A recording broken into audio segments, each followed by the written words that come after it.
Maxi Sardi, que se ha quedado. Gracias, Gracias, Maxi, Marina, para ayudarnos con el análisis. Y también a Facundo Nehamkins. ¿Cómo estás, Facundo? Hola, ¿cómo estás, María? ¿Bien? Muy bien. ¿Te la veías venir? No. Ah. No, a ver. Me encanta la honestidad, porque, viste, otro te la dibuja y te dice sí, porque mis últimos números no sé qué, no sé cuánto. No hay último. Bien. A ver, hay cosas que sí se veían venir, desde semanas antes. ¿Qué se veía venir? Se veía venir que era muy difícil que la candidata de Juntos por el Cambio ingrese al balotaje. Nunca logró cohesionar los votos de su primaria, de su elección primaria. En ninguna medición alcanzaba los 28 puntos que habían obtenido ella en forma conjunta con Horacio Rodríguez Larreta. Se veía que el porcentaje que había obtenido Javier Milei era un piso, pero que podía proyectar para arriba. Se veía también un leve crecimiento de la candidatura de Sergio Massa. No se veía este resultado, casi te diría, extraordinario para las condiciones en que está el país y la economía, ¿no? Es decir, es como si Massa pudiera haber encarnado al mismo tiempo la idea de continuidad y la idea de cambio. Claro. Es decir... como si no se lo percibiera responsable de esta gestión económica. Sí, y con una promesa implícita que él no puede expresar verbalmente, pero que evidentemente logra transmitirlo de otra forma, de que un gobierno de él sería un gobierno eventualmente muy distinto y muy diferente al de Alberto Fernández. Había habido guiños, sobre todo en las últimas 2 semanas, en ese sentido, ¿no, Facu? Por un lado, diciendo, vamos a mantener esto, pero, o sea, va a haber Estado, pero un Estado presente, pero responsable. Va a haber, digo, el guiño de la última semana, muy cuestionado con el tema del boleto del tren y del colectivo, es también una advertencia de que el valor no es ese, que el valor que tenemos hoy no es el real. Bueno, y ellos mismos dicen, bueno, nosotros también vamos a ir corrigiendo el subsidio y lo vamos a hacer de una manera gradual. Digo, ahí hay una diferencia enorme con el actual gobierno y mucha gente lo percibe como algo distinto a la propia Cristina Kirchner. Sí, quizá la campaña del miedo ha tenido más efecto del esperado. Viste que uno tiende a pensar que la campaña del miedo nunca es una buena idea, pero evidentemente eso fue un golpe de efecto, lo del boleto de trenes, colectivos, etcétera. Y también hizo campaña con 3 billones de pesos de la nuestra, digamos todo. Yo creo que hay 3 elementos para... Porque la campaña del miedo es más complejo que lo del boleto, en mi opinión, ¿no? Sí, lo tomé como claro, emergente. ¿Qué es la campaña del miedo? La campaña del miedo es el temor que tiene una parte importante de la sociedad argentina a que un candidato con las características de la propuesta de Javier Milei llegue al poder. Y evidentemente había 2 candidatos que podían capitalizar ese miedo, porque Patricia Bullrich también hablaba de los riesgos de la candidatura de Javier Milei. Bueno, evidentemente Massa lo logró capitalizar mejor que Patricia Bullrich. Después hay un segundo elemento, que es una campaña, te diría, mejor que la de los otros 2 candidatos en varios planos.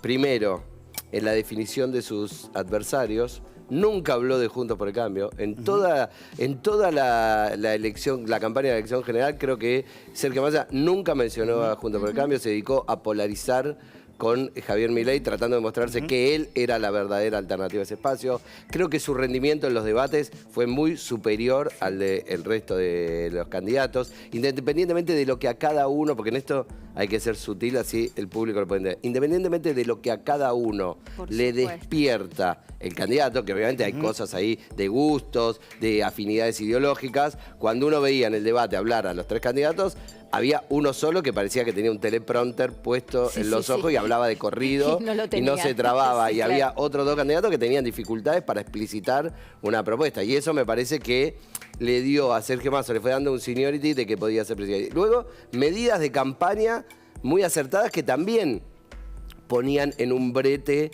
a los otros espacios políticos. El impuesto a las ganancias y la devolución del IVA. El impuesto a las ganancias y la devolución. Que forzó a Milei a apoyar una política, digamos, sin respaldo en términos de sustentabilidad, eso quería decir, fiscal, pero que sin embargo votó a favor por una cuestión de principio. La sociedad no vota responsables, vota aquellos que le proponen, digamos, una mirada de futuro. Y después déjame que te diga 2 elementos más que creo que, digamos, no se pueden soslayar. Uno es la movilización de la estructura del peronismo. La vitalidad del peronismo. Sin un partido político que cada tanto se lo da por muerto, que es el final, que desaparece, y sin embargo parece tener unas estructuras con una vitalidad en la conexión con sus votantes que le permite hacer una recuperación en algunos distritos casi asombrosa, te voy a decir, no sé, conurbano bonaerense y el norte del país, que son los dos lugares donde más profundamente arraigado está el voto peronista. Ahí evidentemente el peronismo ha mostrado una vitalidad de esas estructuras, porque recordemos que incluso nosotros hacíamos un análisis hace 2 meses, decíamos, perdieron las estructuras. Bueno, evidentemente perdieron una, pero no estaban derrotadas para siempre, porque no hoy estaban lo suficientemente movilizadas, evidentemente. Te pido un punto ahí, si te parece, compartimos los dichos de esta mañana de Javier Milei, ya con la noche encima, digamos, ¿no? Con todo lo que fue la efervescencia de anoche y algún descanso probablemente, no sé, y presten especial atención a los puentes que tiende con Mauricio Macri. Y respecto al caso de Mauricio Macri, fíjese que durante toda la campaña usted no va a poder encontrar una sola palabra crítica respecto a Macri y cómo yo he ponderado, digamos, el trabajo de Macri. Claramente, sí, los puentes están tendidos y será, a ver, todos aquellos que estemos dispuestos a trabajar por los valores de la República, por recuperar los valores de la libertad, nosotros no tenemos la soberbia de decir somos solo nosotros. Nos permite abrir los brazos y de esa manera construir una posición todavía muchísimo más fuerte para terminar definitivamente con el kirchnerismo. Bueno, brazos abiertos, puentes tendidos, la palabra cambio, la palabra juntos, la palabra república, que estaba ausente prácticamente del discurso de Milei. Milei. Muy usada en su momento por Patricia Bullrich. Sí, claro, sí, y por Todos Juntos por el Cambio, ¿no? Que es un poco el autopercibido garante de la República. Así que, ¿cómo lo analizás? No, a ver, ¿qué analizo? Evidentemente, me parece que el candidato Javier Milei y su espacio político hacen una lectura crítica de lo que fue su salida de las PASO.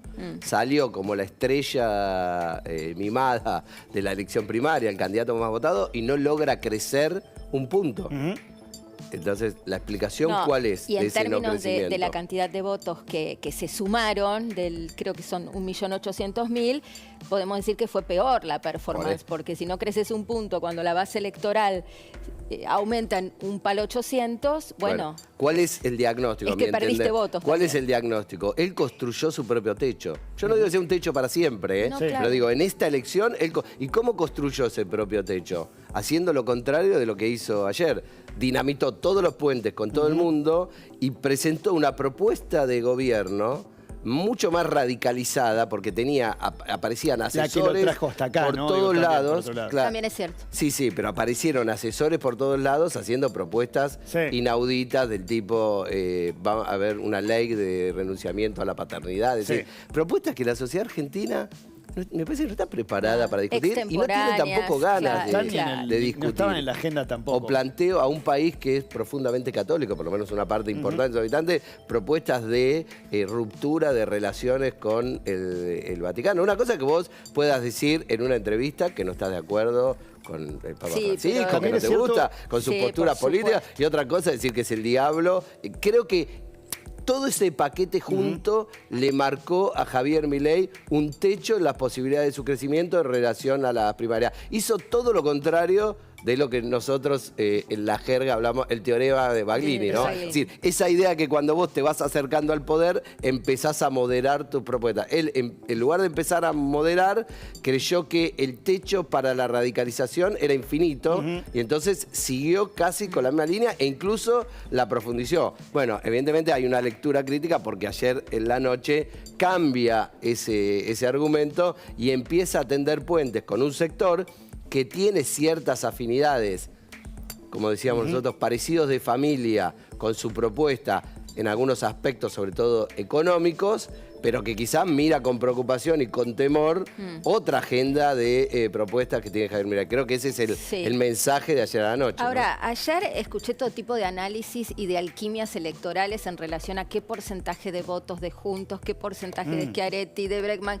va para cada uno. Yo sé que es imposible hacer un análisis ahora de eso y hasta el día de la elección no lo sabremos, pero lo que sí te quiero preguntar es ¿dónde pesca cada uno de los candidatos candidatos que está en posición de balotaje. No, pero podemos empezar. ¿Sí? Podemos empezar a hacer algunas especulaciones. Especulemos. Especulaciones. A ver, el problema acá no es solamente quiénes son votantes opositores, quiénes son oficialistas, quiénes tienen una afinidad ideológica, uno puede decir. Pero el votante es Schiaretti, es opositor y al mismo tiempo puede ser peronista. Sí. Entonces, ¿a quién vota? ¿A la fuerza opositora, que en este caso sería Javier Milei, o a la fuerza que se le parece más en términos ideológicos, que es el tengo la menor peronismo? idea. Bueno, acá la pregunta para mí es esta. Yo le voy a robar una idea a un consultor amigo, que es, ¿cómo se define una elección? Se define por la pregunta que se impone. Sí. ¿No? Entonces, Sí. ¿cuál va a ser la pregunta de esta elección de balotaje? La pregunta va a ser, ¿tiene que seguir o no seguir este espacio político gobernando la Argentina? Si es esa la pregunta, bueno, Massa está en complicaciones, porque más de un 60% de la gente votó que no siga. Ahora, si la pregunta es, ¿tiene que gobernar o no la Argentina un personaje con las características de Javier Milei? Entonces ahí Massa tiene la posibilidad de construir una mayoría, porque probablemente haya gente que no le guste nada el peronismo, incluso... Esa fue la pregunta que nos trajo hasta acá. Bueno, a ver, yo he visto, les voy a decir un ejemplo, ¿no? De una persona, a un filósofo que nadie puede sindicar de peronista, Alejandro Katz, Ah, sí. que es un filósofo más cercano al radicalismo, si os queréis, incluso que ha combatido, no combatido porque no sé si la palabra, pero No. que ha sido profundamente antikirchnerista, profundamente antikirchnerista en todas sus posturas, y sin embargo lo he visto decir, había que hacer un acuerdo entre Bullrich y Massa de votarse mutuamente. Quiere decir, la aparición de Javier Milei reconfigura a mucha gente y la tensiona en términos de qué es lo que quiere. Que dice, quiero un país más liberal, por decirlo de alguna manera, en lo económico, o me preocupa ciertas tensiones que puede tener un personaje como Javier Milei sobre el sistema democrático. Bueno, creo que eso va a atravesar toda la elección. Un concepto que seguramente sí ya, María, no corre más, es el de dirigentes. A ver, por supuesto. ¿Qué querés decir con eso? ¿Y qué quiere decir la palabra dirigente? Son personas que dirigen gente. Sí. Y a mí me parece que pensar que Massa o Milei van a resolver su resultado de balotaje o sus sumatorias de balotaje acordando con dirigentes... Ah, acuerdos de cúpula. Sí, acuerdo de cúpula, me parece que yo me concentraría más en el discurso, Sí. en lo que dicen, en a quién están apuntando a dialogar, pero en términos directos con el ciudadano, y vamos a ver que probablemente los dirigentes vayan detrás de lo que sus gentes prefieren, Sí. más que pensar que ellos le van a indicar a la gente hacia dónde hay que ir. Esa idea es interesante, Maxi. Pensaba en términos de dirigentes, si no vamos a ver una suerte de renovación de vocerías en La Libertad Avanza, respecto a lo que fue el último tramo de la campaña, ¿no? Es que había sido... La lógica indica, lo voy a decir brutalmente y pido disculpas, pero en términos de comunicación hay que esconder determinados personajes Sí. y hay que poner en valor a otros. Es que el gran problema que tuvo Pospaso, cuando, digamos, se puso, digamos, parezco Milei, ¿viste? Cuando dice, o sea, después de las PASO, la lupa se pone sobre Javier Milei. Digo, hasta ahí había sido la sorpresa. Ahí le empezamos a preguntar si efectivamente podía gobernar. Y empezó a mostrar un armado. Lo que pasa es que uno decía, vamos para allá, otro decía, vamos para aquel lado. Los asesores te decían que no se podía dolarizar, que el Banco Central se quedaba. Y algunos son espontáneos. Yo no sé si, digo, para decirlo claramente y sé a dónde vas, no sé si Javier Milei No. la maneja No. a Lilia Leimone, que generó escándalos la semana pasada, que lo hizo en el día de ayer. Lo que pasa es que en la percepción ciudadana, si vos no manejas tus propios cuadros, Ese también es el- es complejo dar idea Ese es el gran de punto. manejo para el afuera. Ese es el gran punto. Me Yo no parece sé que si Milei hay que maneja ordenar su la propia comunicación. tropa. Hay que ordenar la comunicación. Y él después la volvió a tratar de centrar sobre sí mismo, pero también más acotada, con menos apariciones, con periodistas amigos. Ahí creo que se le complicó y mucho a Javier Milei. Bien, bueno, ¿qué podemos esperar entonces para estos 28 días? 20, no sé, no quise ni hacer la cuenta. No porque termina más No, esto. no termina más. La gente está agotada, ¿eh? Es La lección pasión y más larga del muerte de mundo nuestro parece, Señor ¿no? Jesucristo, es Ben-Hur. A ver, Déjame retomar, yo creo que me quedé enganchado porque pensaba algo, como diría, de vocería, más Guillermo Francos y menos Liliana Demonio. Bueno, pero es posible, digamos, que de alguna manera ese espacio intente ordenar la estrategia hacia el balotaje, moderando de alguna manera su discurso, moderando de alguna manera sus vocerías, sobre todo si además va a hacer acuerdos con otros espacios políticos, si va a tender puentes con Juntos por el Cambio, va a haber una exigencia de moderación de alguna de sus ideas y de alguna de sus propuestas. Yo creo que vamos a ver a un Sergio Massa en proceso de deskirchnerización.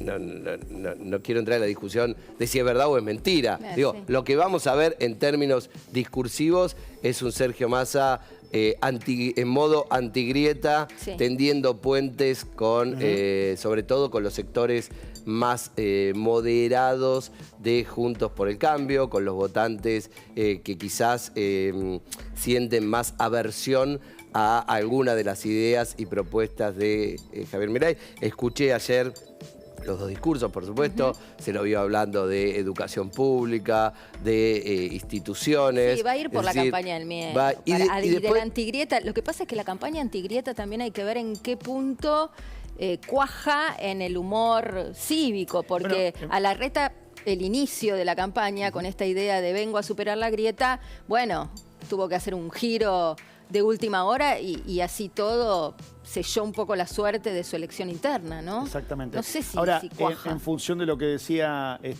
Facu, primero que Patricia no traccionó todos los votos de Larreta. Es difícil saber, ponerle una especie de cocarda y poder rastrear a dónde va cada voto que se fuga de un espacio, porque primero porque los votos no son de nadie, pero hay proporciones similares a los votos que no consigue sumar Patricia con los que termina sumando Massa, sí, ¿no? Y hay una lógica en ese análisis. Si les parece, vamos a sumar a Ignacio Liberadol, economista. Gracias por este contacto. Ahí te vamos a poner un poquito más a pleno para verte toda la cara, Ignacio, que te veo un cuadradito. Ahí está. Veo que aparezco en el cuadro, yo me veía bien, pero en el cuadro de ustedes me veo muy afuera. Ahí. Para ese lado, y si te podés alejar un poquitito, así te vemos la pera, sería muchísimo mejor. Pero dale, buenísimo. Ahí, quédate quietito ahí, perfecto. Bueno, mucha expectativa en relación a lo que puede ser la apertura de mercados, todo el mundo mirando el dólar cripto, por lo menos por esta hora. Contame qué se puede esperar. Bueno, ya estamos viendo una primera reacción de los bonos argentinos cayendo en el exterior cerca de un 10%. Esto era un poco lo que se sabía desde la semana pasada, es que este escenario no estaba descontado. Sí, los inversores tenían ya incorporados en los precios un escenario de balotaje, pero no una buena performance de Sergio Massa, con lo cual lo que estamos viendo ahora es un impacto en los precios de los activos que están digiriendo este escenario que en lo económico se va a mostrar bastante desafiante en este último mes previo al balotaje. Igual es un poco desconcertante el dato, porque después del resultado de las PASO se dijo, no, lo que pasa es que el mercado se asustó con el aluvión de votos a Milei, ahora el mercado se asusta con que Massa sacó más de lo que supuestamente iba a sacar. La pregunta sería qué esperaba el mercado que pasara y que lo hubiera conformado, ¿no? Que quizás es una pregunta un poco de especulación lo que te estoy haciendo, pero es como que no se entiende.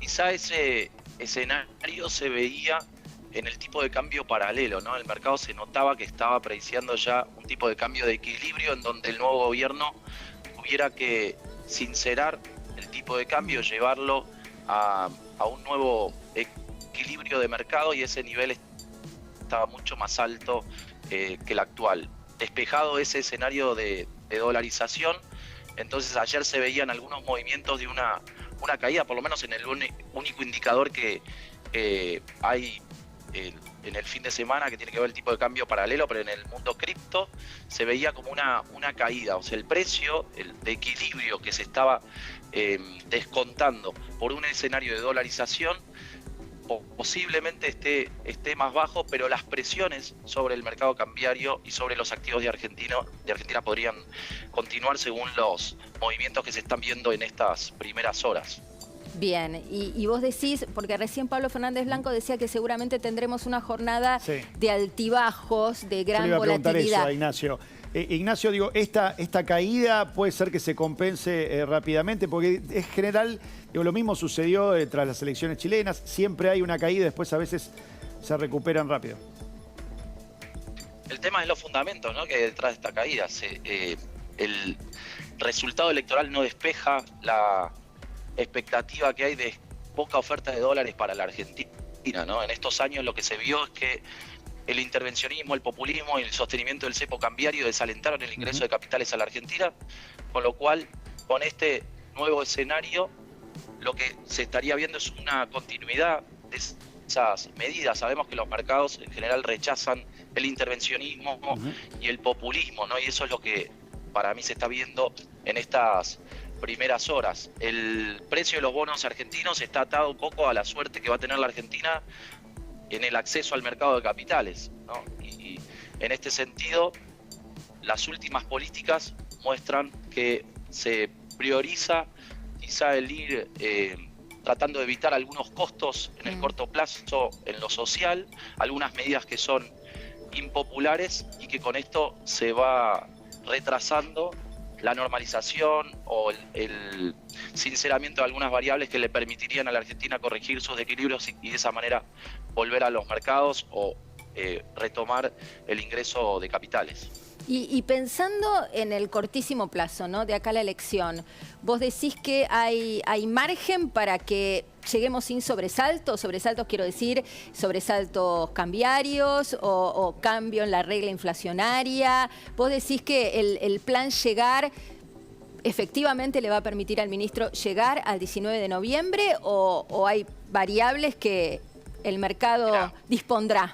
Lo sabemos todos los que estamos acá, que en Argentina un mes puede ser nada o puede ser un montón en lo económico, ¿no? Hay muchos efectos que todavía pueden llegar a darse de todas las últimas medidas que se fueron implementando.